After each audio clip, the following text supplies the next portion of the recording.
నమస్కారం.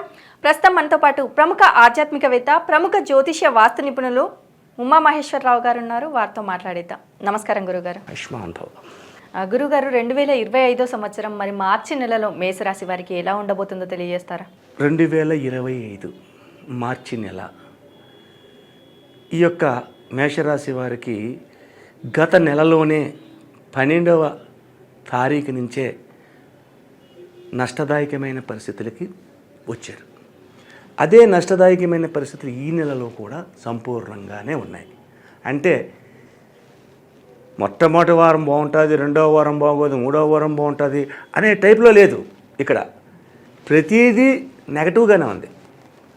ఈ నెగటివ్గా ఉన్నప్పుడు జాగ్రత్తను తీసుకోవాలి, దానికి తగ్గ పరిహారాలు చేసుకోవాలి. నెగటివ్ పరిణామాలు ఏంటి? వాహన ప్రమాదములు, శస్త్రచికిత్సలు.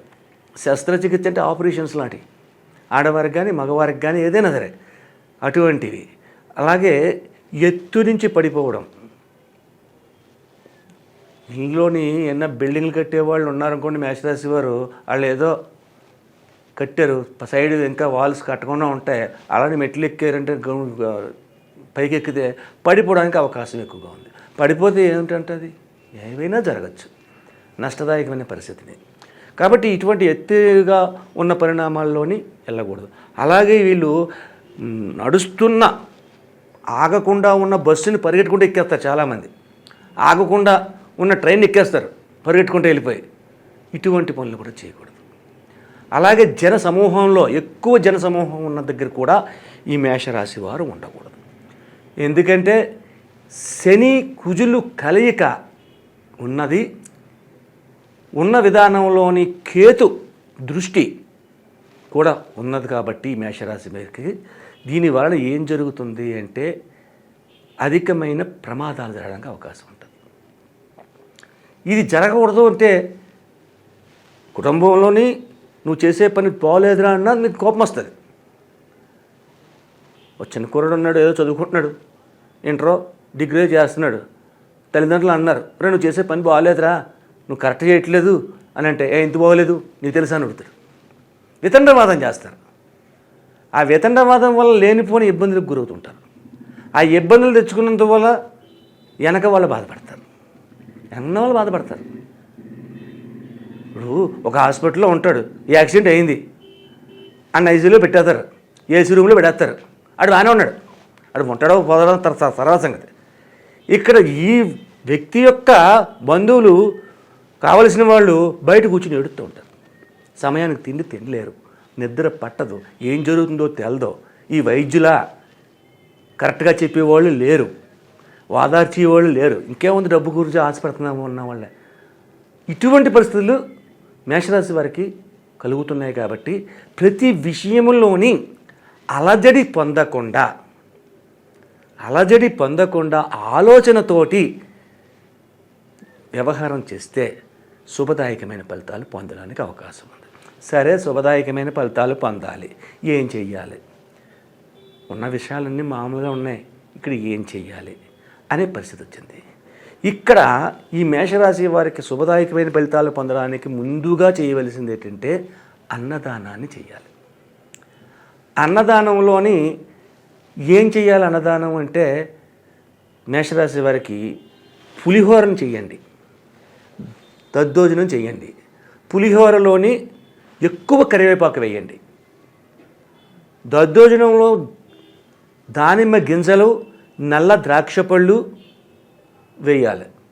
ఈ యొక్క అన్నదానం ఎవరికి చెయ్యాలి అనే పరిస్థితి వస్తే ఏదైనా hospital, Basavatarakam hospital, NIMS hospital, అలాగే మనం మీ ఊరిలో ఉండే హాస్పిటల్స్ ఉంటాయి. హాస్పిటల్లోని రోగులకు దగ్గర ఉండే వ్యక్తులు ఉంటారు. వాళ్ళ దగ్గర డబ్బులు ఉంటుంది కానీ మనశ్శాంతి ఉండదు.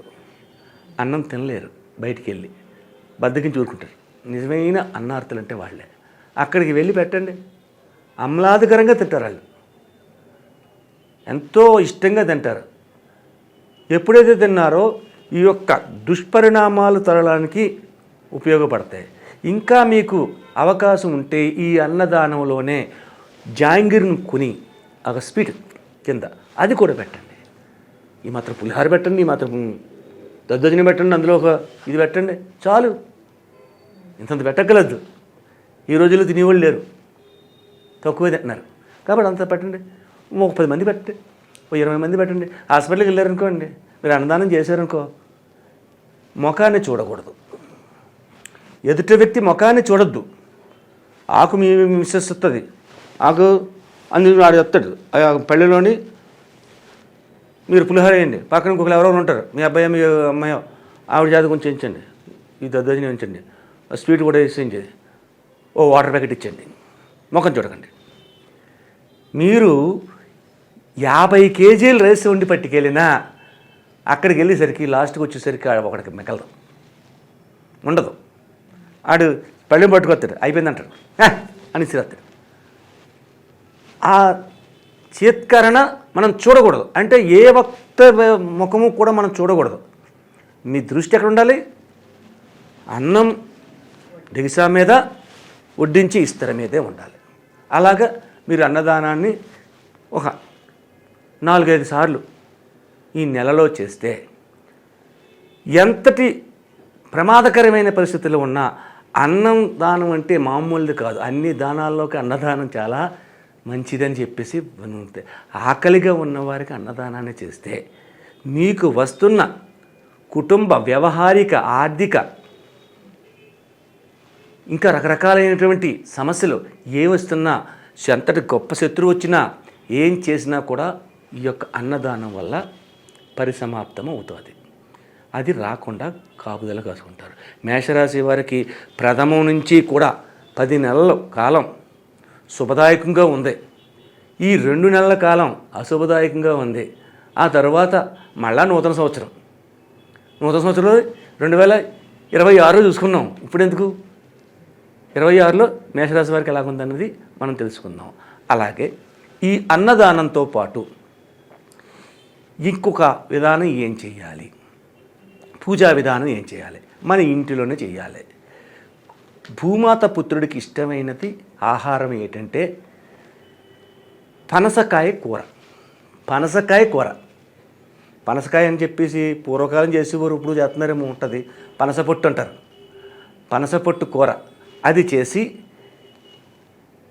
మొట్టమొదట మంగళవారం నాడు పనసపొట్టు కూరతో చేసి ఈ యొక్క కుజునికి విగ్రహంలాది లేకపోతే ఒక ఫోటో లేదా ఏదో చూసుకుని, లేకపోతే కుజ స్వరూపం అని చెప్పేసి ఒక పుష్పాన్ని పెట్టి అదే కుజుడు అని అక్కడ పనసపొట్టు కూరని అన్నంలో పెట్టి అది నివేదన చేసి ఆ యొక్క పనసపొట్టు కూరతోటి మంగళవారం నాడు ఇంటి పెద్దయిన వాళ్ళు ముందుగా తినాలి.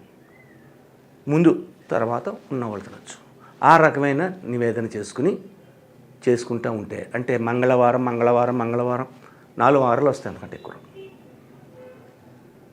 ఆ 4 వారాల్లో ఇది చేసుకున్నందువల్ల ఎటువంటి పరిణామాల్లో జరిగిన సంఘటన అయినా సరే చీపురు పుల్లతో తీసి పారేసినట్టుగా అంత సులభంగా బయటపడడం అనేది జరుగుతుంది.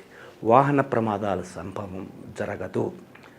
ఈ యొక్క అన్నదాన విధానంలో అంటే కుజుని యొక్క రంగు ఏ రకంగా ఉంటుంది? కాషాయ రంగులో ఉంటుంది. జాంగ్రీ ఏ రకంగా ఉంటుంది? కాషాయ వర్ణంలోనే ఉంటుంది. మినువులతో చేస్తారు. మినువులకి అధిపతి ఎవరు? రాహువు. రాహువుకి కుజుడు ఎవరు? శత్రువు. దీని యొక్క విధానాన్ని బట్టి వాహన ప్రమాదాలు సంప్రాప్తమవకుండా ఉంటాయి. ఎప్పుడైతే గతంలోని 2-3 నెలల క్రితం నాడు ఆర్క గణపతిని పెట్టి పూజ చేయమని చెప్పాం. ఆ వినాయకుడు ఉన్నాడు, ఆయనకు కూడా ఒక పుష్పాన్ని సమర్పించుకుంటే ఇంకా మంచిది. ఎటువంటి కలతలు నలతలు లేకుండా సుఖ సంతోషాలతోటి ఈ యొక్క మేషరాశి వారు బయటకు వచ్చి ఆనందకరమైన జీవితాన్ని పొందగలుగుతారు. ఈ వార ఫలములు, మాస ఫలములు, సంవత్సర ఫలములు, దిన ఫలములు ఇవన్నీ మనం చెప్పుకుంటున్నాం. మనం చెప్పే దాంట్లో ఈ యొక్క సంవత్సర ఫలితం చెప్పాను నేను. ఈ సంవత్సర ఫలితంలో ఒక 60% మాత్రమే మీకు దగ్గరగా ఉంటుంది. అయితే లక్ష్మి అనే అమ్మాయి ఉంది. అమ్మాయికి జాతకం చెప్తున్నాం. లాలేలు అని చెప్పి అక్షంతరం బయలుదేరింది. మేషరాశి వచ్చింది. మేషరాశి గురించి చెప్పండి. లక్ష్మి ఒక్కట్లే లేరు. లక్ష్మి అన్నవాళ్ళు ఒక్కరు లేరు, కొన్ని వేల కోట్ల మంది ఉన్నారు. ఈ వేల కోట్ల మందికి ఇదే జాతకమా? నేను చెప్పింది గోచారాన్ని చెప్పాను. మీ యొక్క రాశి ఫలాన్ని కానీ, లగ్న ఫలాన్ని కానీ, లేకపోతే మీ నవాంశ చక్రం కానీ, రాశి చక్రం కానీ లేదు. గోచార చక్రాన్ని బట్టి నేను జాతకం చెప్పుకుంటూ వచ్చాను. కాబట్టి ఈ జాతకాల వల్ల నేను చెప్పిన పరిణామాల్లో 60% కరెక్ట్గా ఉన్నా, 40% మీకు నచ్చకపోయినా, నేను చెప్పిన పరిహారాలు, రెమెడీస్ తప్పనిసరిగా పాటించండి. లేదు మన పూర్తి జాతకాన్ని తెలుసుకోవాలి అని అంటే పర్సనల్గా కలవాలి. పర్సనల్గా కలిస్తే దానికి వచ్చిందంటే మీ రాశి, నవాంశ, ద్రేక్కాణం అనే చక్రాలు 8 చక్రాలు ఉంటాయి. ఈ 8 కుండలన్నీ పరీక్షిస్తాం. అది మీ జాతకమే.